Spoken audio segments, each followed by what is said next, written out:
Assalamualaikum warahmatullahi wabarakatuh.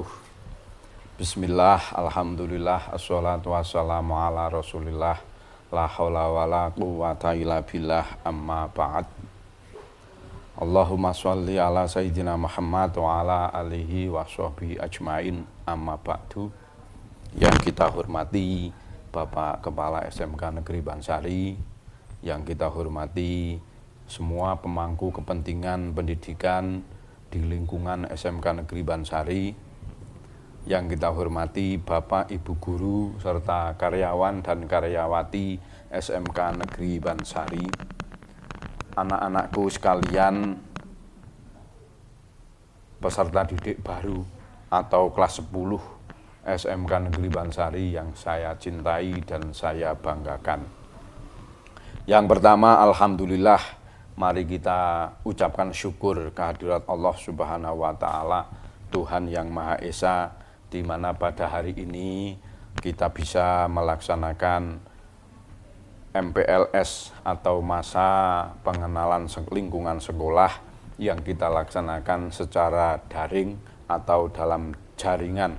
Alhamdulillah, berkat dari hidayah dan inayah Allah dapat terlaksana dengan baik. Beberapa kendala mungkin kita laksanakan karena kita tidak bisa bertatap muka dengan baik, tetapi dengan cara seperti ini kita dapat melaksanakan kegiatan masa pengenalan lingkungan siswa SMK Negeri Bansari ini dengan baik. Dan semoga dengan ini juga kita bisa melaksanakan kegiatan belajar mengajar di SMK Negeri Bansari ini dengan kualitas yang tidak mengurangi dari hal-hal apapun. Pertama, anak-anakku sekalian kelas 10 atau peserta didik baru yang saya hormati, perkenalkan terlebih dahulu, saya adalah Pak Nurjati.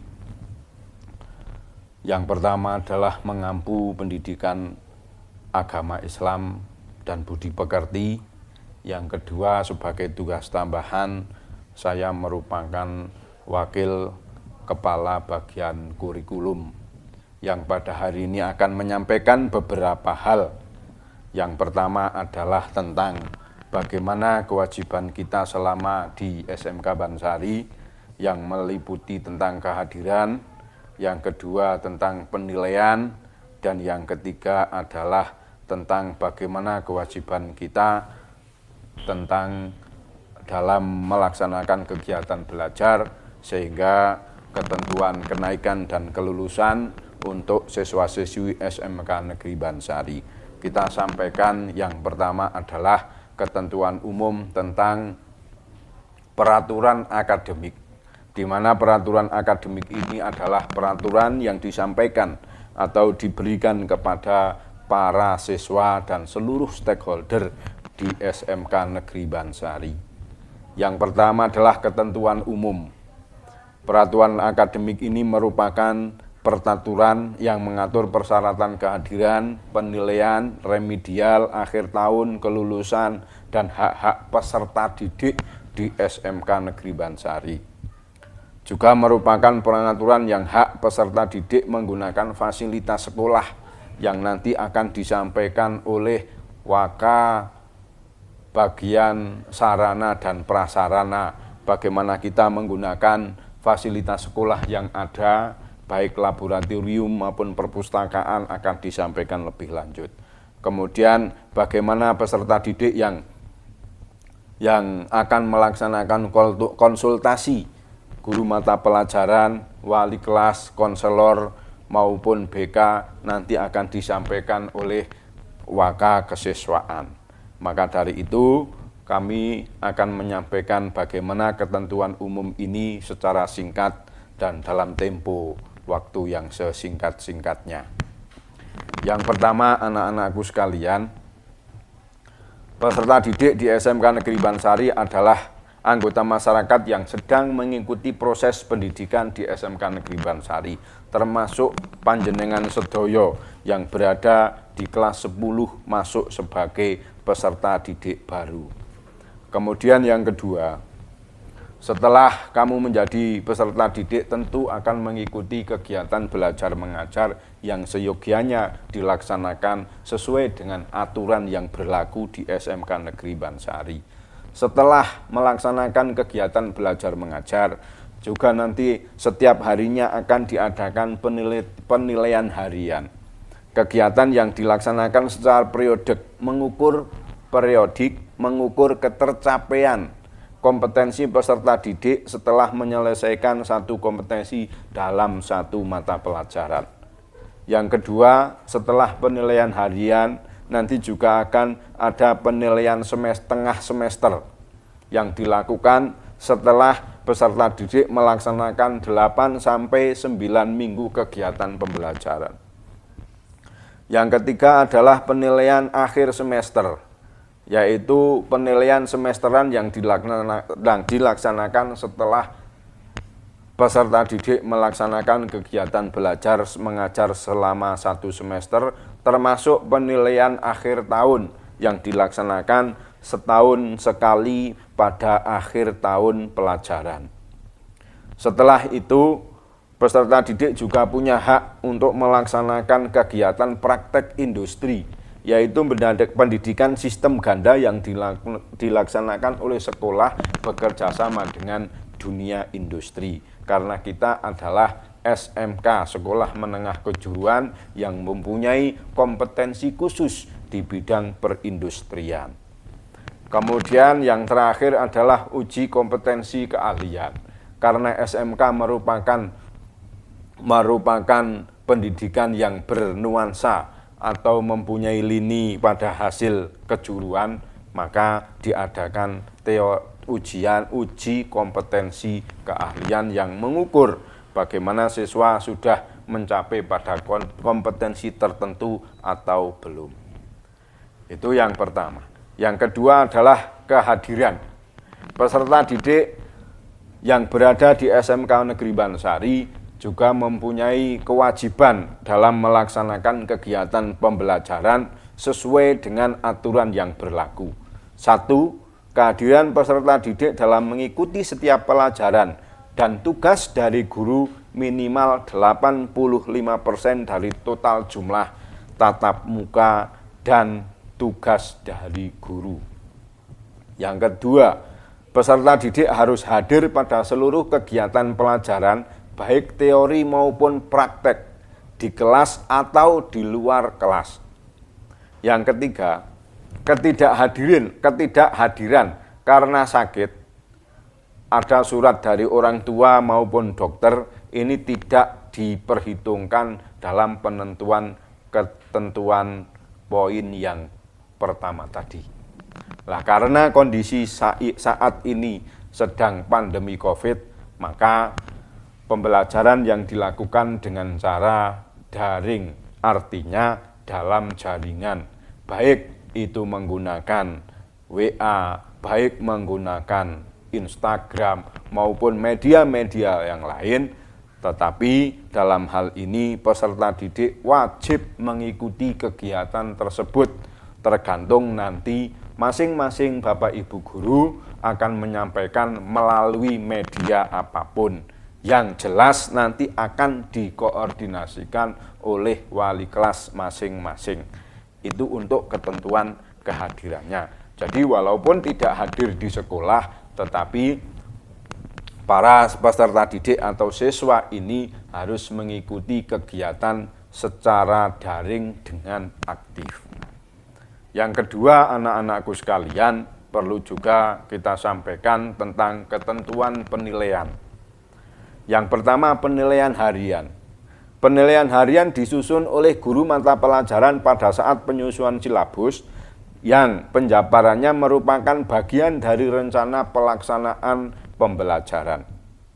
Sebelum Bapak Ibu guru masuk di kelas, ini harus menyampaikan dulu atau harus membuat silabus, kemudian program tahunan, di breakdown kembali menjadi program semester, dan dituangkan dalam rencana pelaksanaan pembelajaran atau RPP.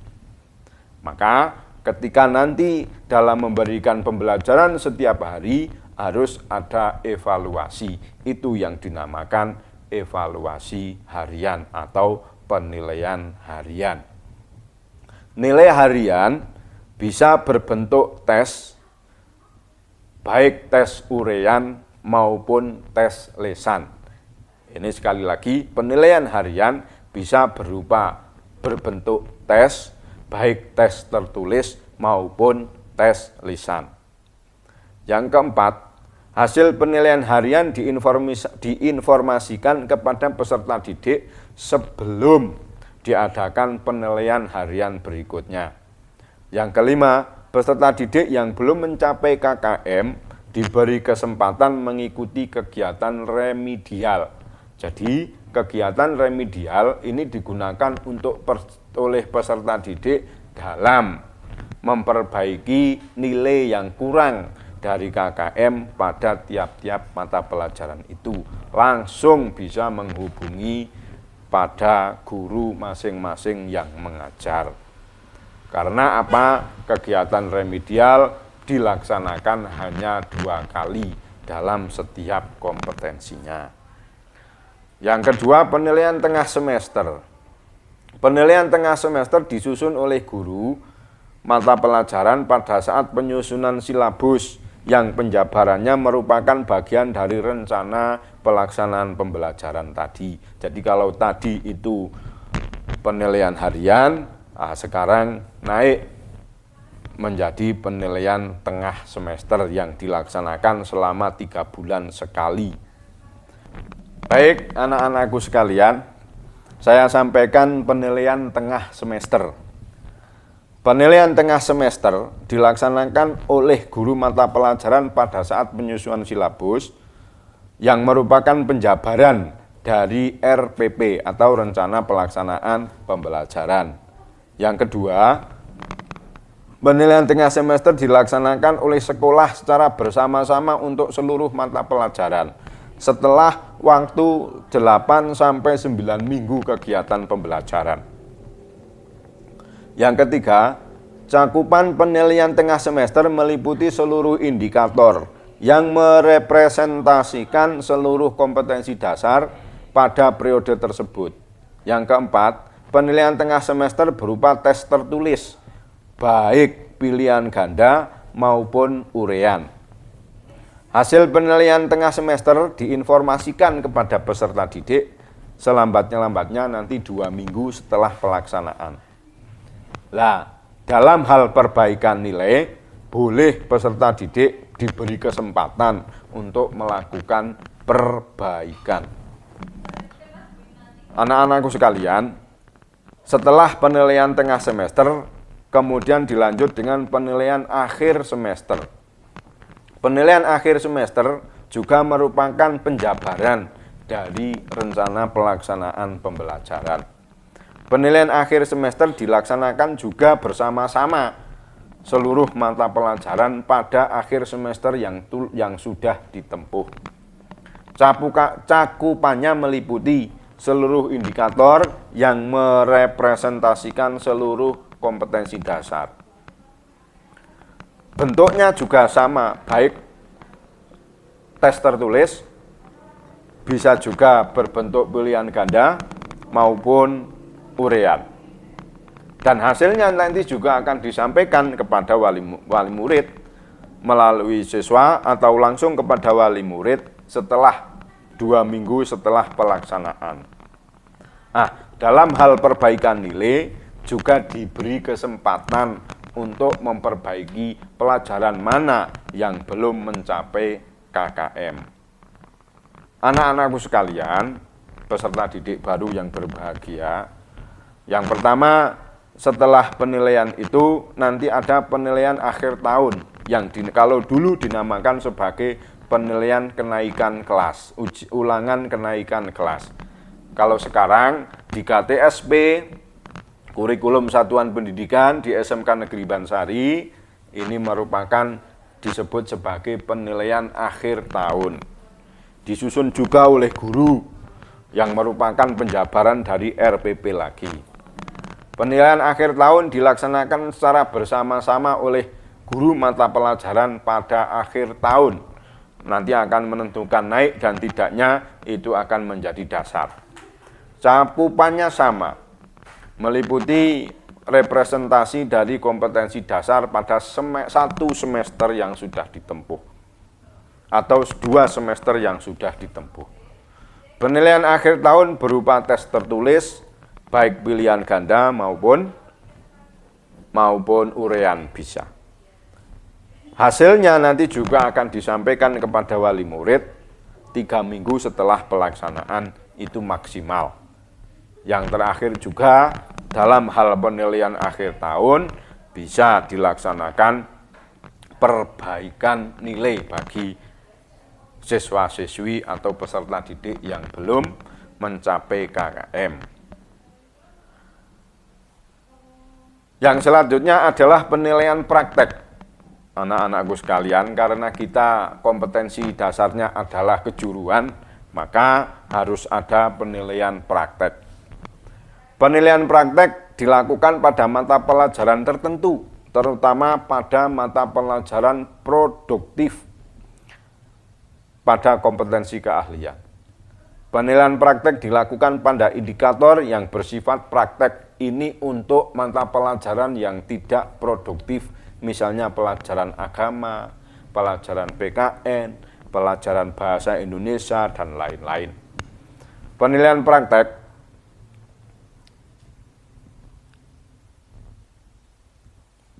praktek industri wajib diikuti oleh semua peserta didik selama melakukan praktek industri yang akan dilaksanakan selama 6 bulan atau disebut sebagai PKL.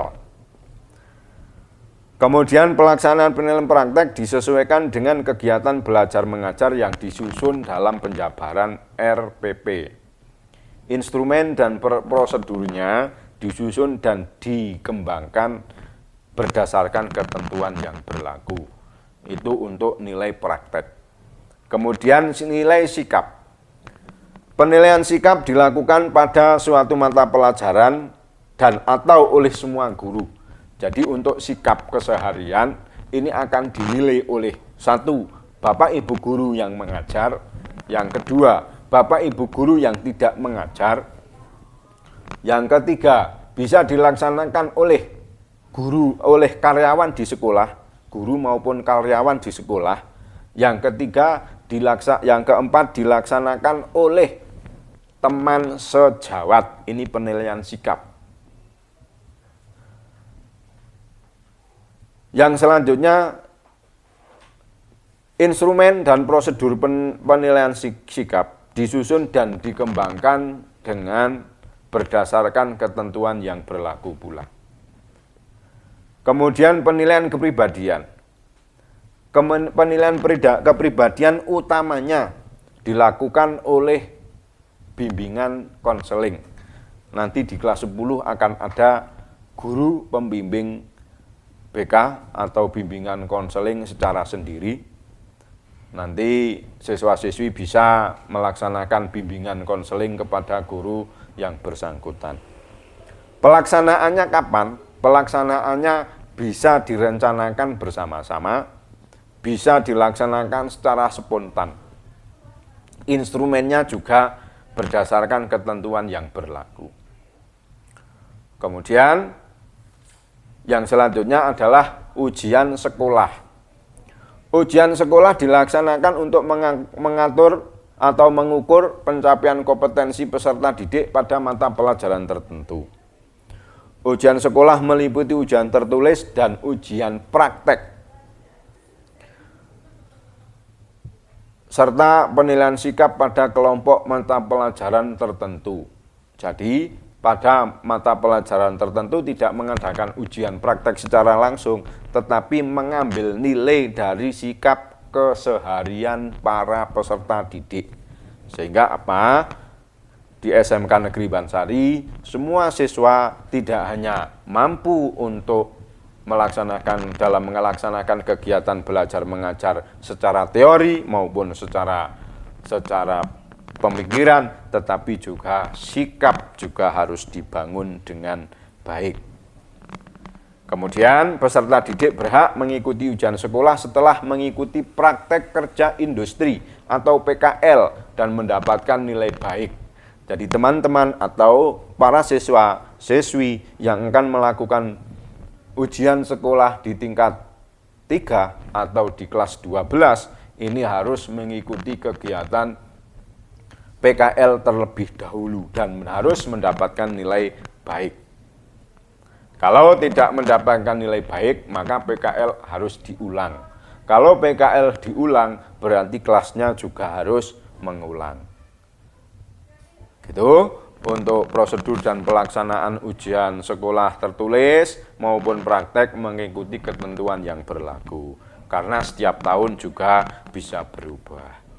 Yang selanjutnya adalah ujian kompetensi keahlian, khusus dilaksanakan untuk praktek kejuruan di masing-masing jurusan.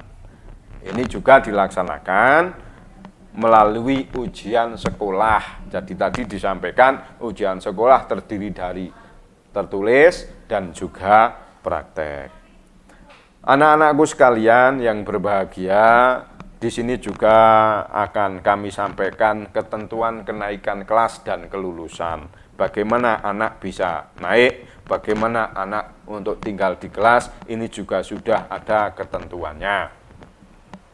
Yang pertama, peserta didik harus menyelesaikan seluruh program pembelajaran dalam 2 semester. 2 semester itu kita laksanakan, kemudian nilai pengetahuan pendidikan agama dan budi pekerti, serta nilai pendidikan kewarganegaraan atau PKN ini minimal mencapai KKM. Berikut deskripsi sikap dan keterampilan. Jadi penilaian mata pelajaran agama dan PKN nanti ada 3 bentuk. Yang pertama adalah nilai KKM atau nilai pengetahuan, kemudian nilai sikap dan nilai keterampilan. Yang sikap dan keterampilan harus B, sedangkan nilai pengetahuannya tidak boleh kurang dari KKM. Kemudian juga syaratnya untuk naik harus masuk sekolah atau hadir ke sekolahan minimal 85% dalam 1 tahun. Tidak memiliki nilai yang kurang dari KKM pada mata pelajaran bukan C2 dan C3. Jadi bukan pelajaran kejuruan. Untuk pendidikan agama, pendidikan PKN, pendidikan bahasa Inggris, bahasa Indonesia, sejarah, seni budaya, olahraga, ini tidak boleh kurang dari KKM 3 mata pelajaran. Kemudian juga untuk naik kelas, juga pelajaran kejuruan tidak boleh kurang dari KKM. Tidak memiliki nilai kurang atau sama dengan 40. Dari semua mata pelajaran itu tidak boleh, satu pun ada yang nilainya 40. Yang terakhir, ketentuan naik kelasnya, deskripsi kegiatan ekstrakurikuler kepramukaan minimal baik. Kenapa pramuka? Karena pramuka merupakan kegiatan ekstrakurikuler wajib di satuan pendidikan yang harus diikuti. Karena pramuka ini yang akan membentuk karakter, karena pramuka ini yang akan membentuk sikap. Walaupun di kegiatan pelajaran juga membentuk sikap, tetapi pramuka merupakan kegiatan ekstrakurikuler yang wajib dilaksanakan, sehingga dalam deskripsi penilaiannya harus minimal baik. Yang terakhir anak-anakku sekalian, ini nanti di kelas 3, kamu juga harus mempunyai ketentuan kelulusan yang baik. Ketentuan ujian sekolah atau ketentuan kelulusan dari sekolah, ini ada ketentuan yang pertama adalah dinyatakan lulus ujian sekolah apabila peserta didik telah memenuhi kriteria kelulusan yang ditetapkan oleh sekolah. Kemudian nilai ujian sekolah diperoleh dari ujian tertulis maupun praktek. Kemudian nilai sekolah nanti akan diperoleh dari nilai ujian sekolah dan nilai rata-rata rapot. Rata-rata rapot dari semester 1 sampai semester 5 ini nanti akan dibobot sehingga menjadi nilai sekolah. Akan digabungkan dengan nilai ujian saat itu dengan prosentase 35% dan 65%, maka dari rata-rata itu akan menjadi nilai sekolah. Jadi nilai ijazah kamu nanti akan diambil dari nilai rata-rata rapot dan nilai ujian. Maka dari itu setiap harinya kita harus mempersiapkan nilai rapot kita untuk menjadi baik. Itu yang terakhir, ketentuan kelulusannya dari berbagai macam kegiatan itu nanti dalam memperoleh nilai keseharian atau nilai semester, nilai tengah semester, kemudian nilai ujian, itu tidak boleh dilaksanakan dengan seenaknya dalam mencari nilai itu. Sehingga ketika kita dalam kegiatan belajar mengajar, tentu itu menjadi hal yang pokok yang harus ketemu dengan Bapak Ibu guru. Silahkan kalau memang ada sesuatu yang kurang pas di sekolah ini, kita sampaikan kepada wali kelas maupun guru-guru yang mengampu. Demikian anak-anakku sekalian, selamat belajar walaupun di rumah tetap belajar. Selamat menempuh pendidikan di SMK Negeri Bansari.